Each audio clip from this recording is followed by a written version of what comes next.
नमस्कार दोस्तों, मैं देवनारायण सेन स्वागत करता हूं आप सभी का उड़ान के ई लर्निंग प्लेटफॉर्म में। साइंस के बहुत ही महत्वपूर्ण प्रश्नों को लेकर आपके सामने एक बार फिर से उपस्थित हुआ हूं।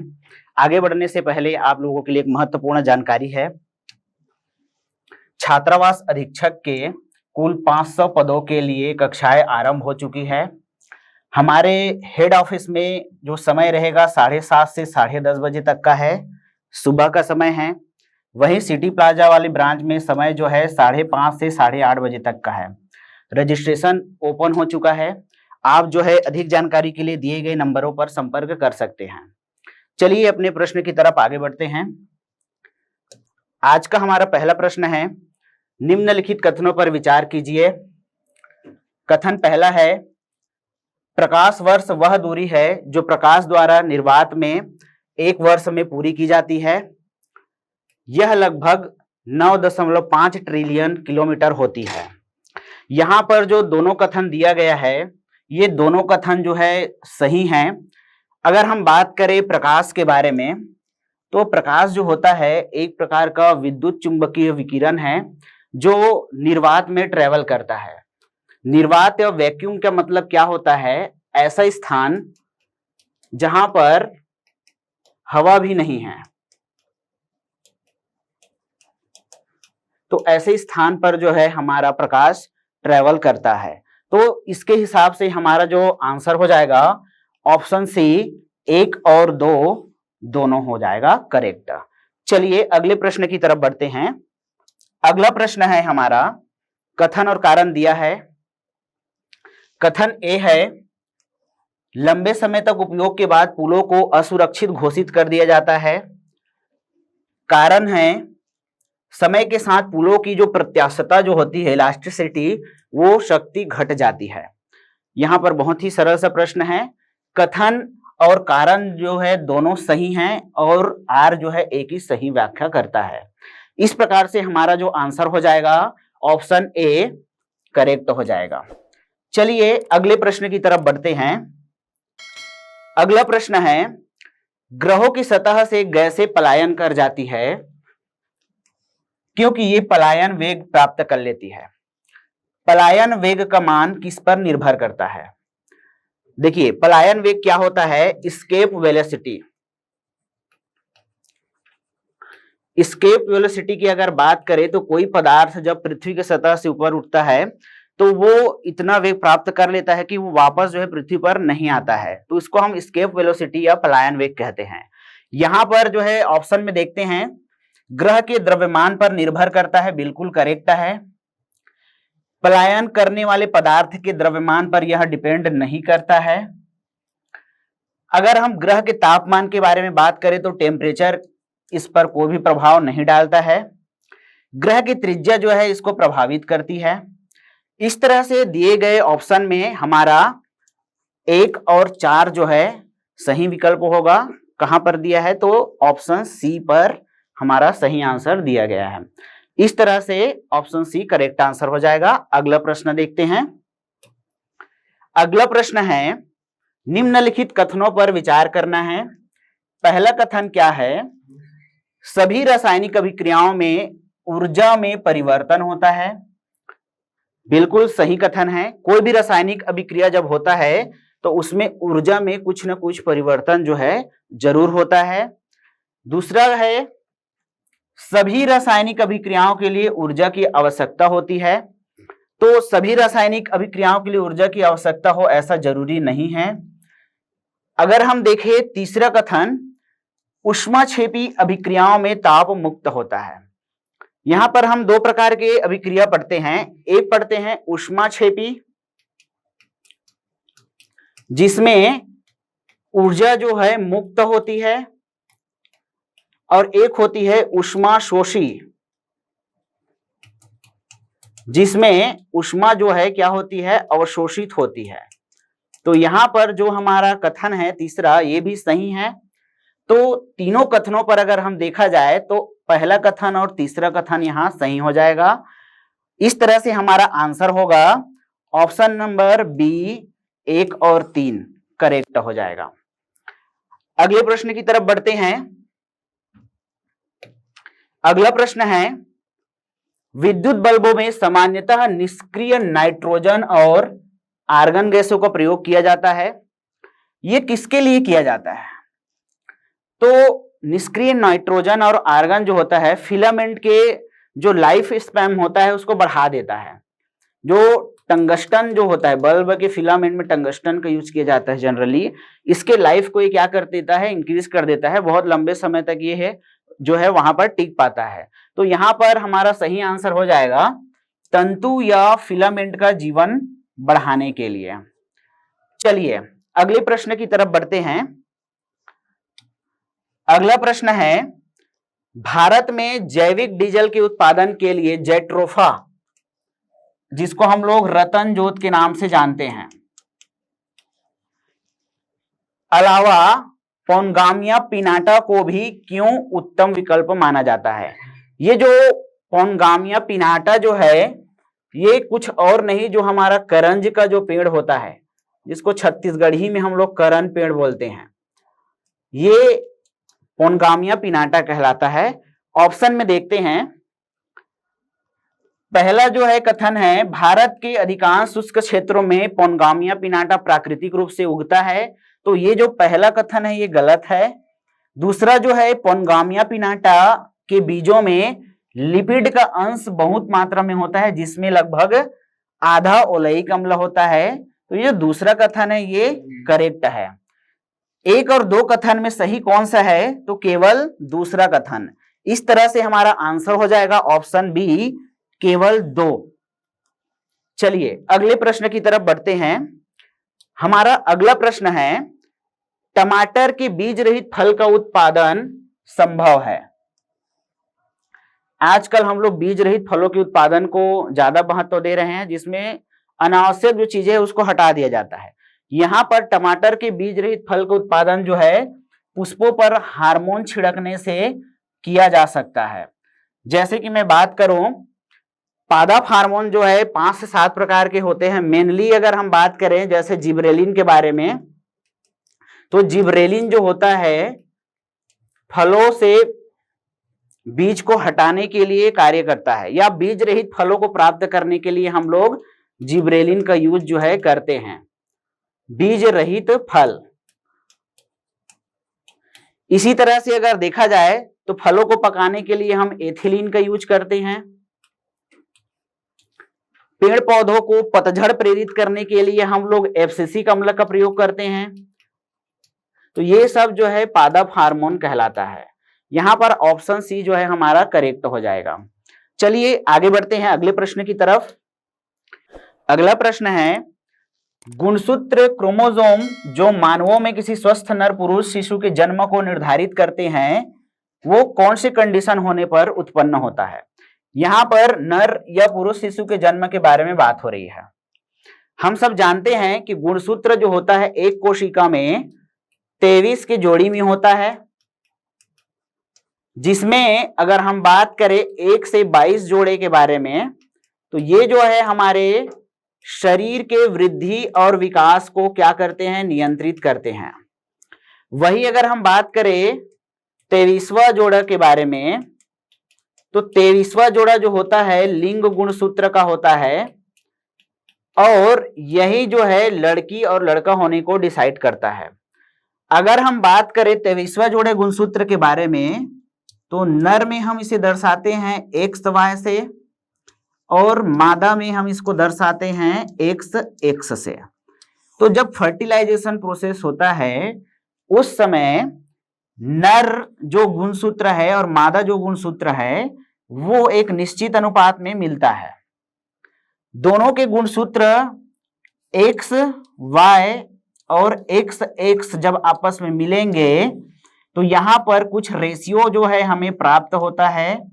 अगर हम इस रेशियो के बारे में बात करें तो यहां पर जो है हमें XX मतलब ये जो है महिला संतान की प्राप्ति होती है। इसी तरह से हम कंटिन्यूअसली इसको क्रॉस करेंगे तो हमें महिला पुरुष जो है बच्चे प्राप्त होते हैं। तो ये जो सीक्वेंस होता है ये गर्भ में होता है और पूरी तरह से प्राकृतिक होता है। हमारे जो ऑप्शन में जो दिया गया उसमें क्या दिया गया है, यहाँ पर मां से एक एक्स क्रोमोसोम तथा पिता से एक एक्स क्रोमोसोम मिलेगा, तब यहां पर जो है मादा बच्चे का जन्म होगा। एक्स एक्स जो है मादा होने को दर्शाता है। मां से एक एक्स क्रोमोसोम तथा पिता से एक वाई क्रोमोसोम मिलेगा, तब यहां पर जो है नर बच्चा जो है पैदा होगा। तो ये हमारा जो ऑप्शन है, ऑप्शन नंबर बी, ये करेक्ट आंसर हो जाएगा। उसी तरह से अगर हम देखें, मां से 2 एक्स क्रोमोसोम तथा पिता से एक एक्स क्रोमोसोम, तो मां से 2 एक्स क्रोमोसोम मिलेगा और पिता से एक, तो यहां पर असामान्य स्थिति है, ये जो है बीमारी होने को संकेत करती है। उसी तरह डी ऑप्शन को देखें, पिता से एक एक्स क्रोमोसोम और एक वाई क्रोमोसोम तथा मां से एक एक्स क्रोमोसोम, तो ये भी एक क्या है, असामान्य स्थिति है, तो ये भी नहीं हो सकता। इस प्रकार हमारा आंसर हो जाएगा ऑप्शन नंबर बी करेक्ट। चलिए अगले प्रश्न की तरफ बढ़ते हैं। अगला प्रश्न है, निम्नलिखित युग्मों पर विचार करना है। एक तरफ दिया हुआ है रोग और एक तरफ दिया हुआ है रोग का लक्षण। पहला रोग दिया हुआ है टर्नर सिंड्रोम। टर्नर सिंड्रोम के लक्षण क्या होते हैं? तो टर्नर सिंड्रोम का लक्षण होता है ठिगनापन तथा बंध्यता। टर्नर सिंड्रोम एक्चुअल में क्या होता है?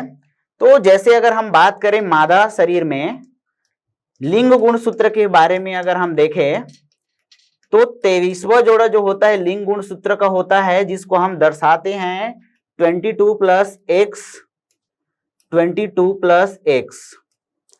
ये जो होती है एक सामान्य स्थिति होती है, लेकिन जब वो टर्नर सिंड्रोम से ग्रसित हो जाती है तो यहां पर असामान्य स्थिति हो जाती है और 22 प्लस एक्स की जगह पर यहां एक एक्स जो होता है एब्सेंट हो जाता है और अगला जो सीक्वेंस रहता है वो प्रॉपर रहता है। इसके कारण क्या होता है, महिलाओं में जो जनन तंत्र होता है वो पूरी तरह से डेवलप नहीं हो पाते हैं और जनन तंत्र अविकसित होता है। तो ठिगनापन तथा बंध्यता या स्टेरिलिटी जो होती है यहाँ पर हमें लक्षण के रूप में दिखाई देती है। वहीं अगर हम बात करें क्लाइनफेल्टर सिंड्रोम के बारे में, तो ये जो होता है जनरली बंध्यता एवं असामान्य शारीरिक अनुपात के कारण जो है लक्षण दिखता है। अगर हम बात करें ये किसको होता है, तो ये जो है पुरुषों को होता है। यहां पर भी एक कंडीशन है, पुरुषों के शरीर में जो 23वां जोड़ा जो गुणसूत्र है वो XY होता है, ये नॉर्मल कंडीशन है। अगर हम देखें तो यहां पर एक एक्स गुणसूत्र की जगह पर एक एक्स गुणसूत्र और ऐड हो जाता है, तो टोटल नंबर ऑफ क्रोमोसोम की संख्या जो है सिंगल सेल में 46 की जगह पर हो जाता है 47। तो यहां पर एक असामान्य स्थिति फिर से उत्पन्न होता है और पुरुषों में क्लाइनफेल्टर सिंड्रोम दिखता है जो महिलाओं के लक्षण को दर्शाता है।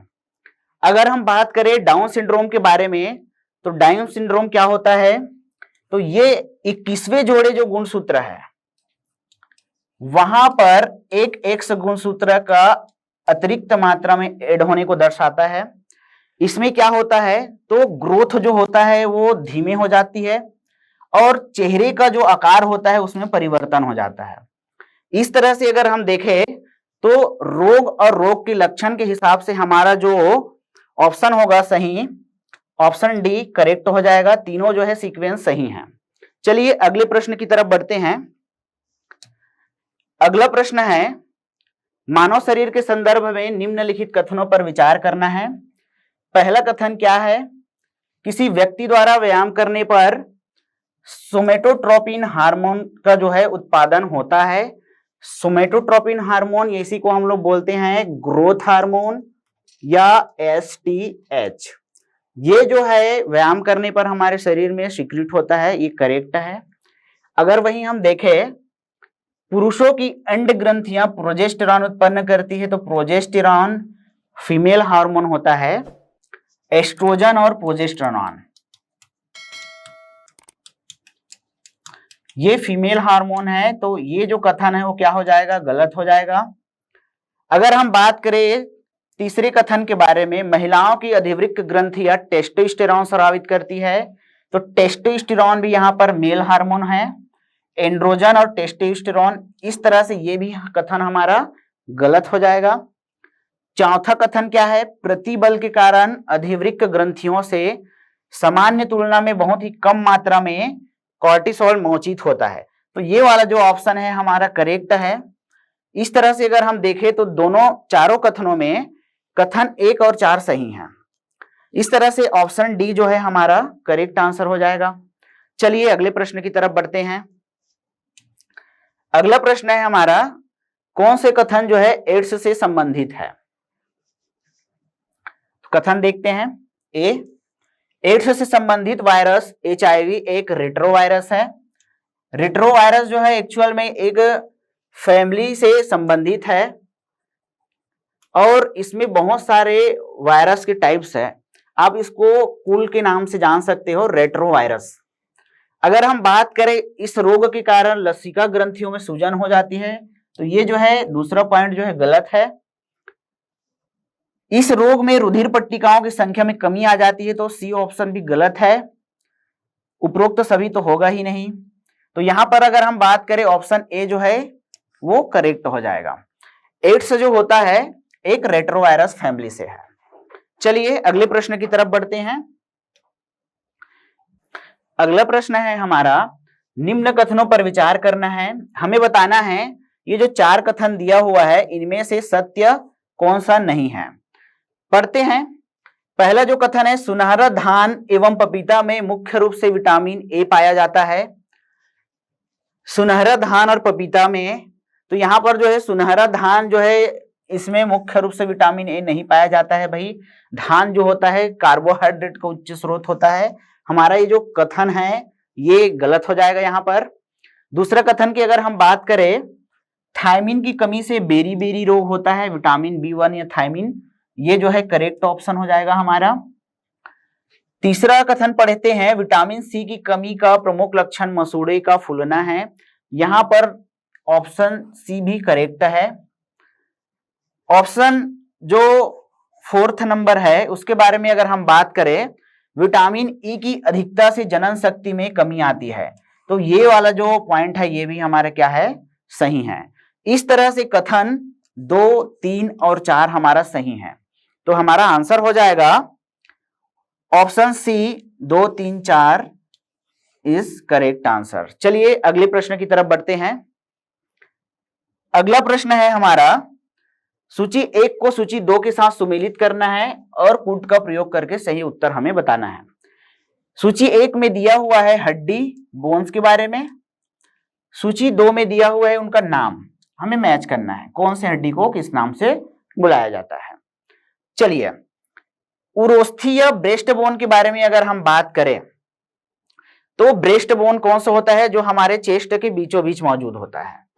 चेस्ट मतलब ये वाले जो हमारा सामने का पोर्शन है, तो यहां पर जो ब्रेस्ट बोन है उसको हम लोग बोलते हैं स्टर्नम। ए का जो हो जाएगा 4th नंबर, स्टर्नम या वी शेप का जो बोन होता है, यहां पर इस प्रकार का हड्डी जो है हमारे चेस्ट में मौजूद है, जहां पर हमारे बाकी रिब्स क्या होता है, फिट होता है। तो ये जो हड्डी है बड़ा सा ये वाला, इसको हम लोग स्टर्नम बोलते हैं। तो यही हमारा क्या कहलाता है, ब्रेस्ट बोन कहलाता है। अगर हम बात करें बी नंबर के बारे में, तो जत्रुक या कॉलर बोन जो होता है वो कौन सा होता है, कॉलर बोन या जिसको हम लोग बोलते हैं ब्यूटी बोन, ये होता है क्लेविकल। क्लेविकल को हम लोग कॉलर बोन के नाम से जानते हैं और इसी को जानते हैं ब्यूटी बोन के नाम से। अगर हम बात करें सी नंबर के बारे में, नी कैप के बारे में, तो ये होता है हमारा पटेला। जो हमारे घुटने में जो हड्डी है, एक छोटा सा हड्डी का टुकड़ा, उसको हम पटेला बोलते हैं। वही अगर हम बात करें स्कंद फलक के बारे में, शोल्डर प्लेट के बारे में, तो उसको बोलते हैं हम लोग स्कैप्यूला। इस तरह से अगर देखा जाए तो हमारा आंसर क्या हो जाएगा, ए का 4th हो जाएगा, बी का जो हो जाएगा हमारा 1st हो जाएगा, सी का हो जाएगा हमारा दूसरा, यहां पर तीसरा है मतलब ये नहीं होगा, तो ये वाला जो है हमारा आंसर करेक्ट हो जाएगा। Option D is correct answer. चलिए अगले प्रश्न की तरफ बढ़ते हैं। अगला प्रश्न है, हाइपरटेंशन शब्द किसके लिए प्रयोग किया जाता है? एक हाइपरटेंशन होता है और एक होता है हाइपोटेंशन। हाइपरटेंशन जो होता है, बीपी जब बढ़ जाता है तब हम लोग इसको क्या करते हैं, हाइपरटेंशन बढ़ गया है बोलते हैं।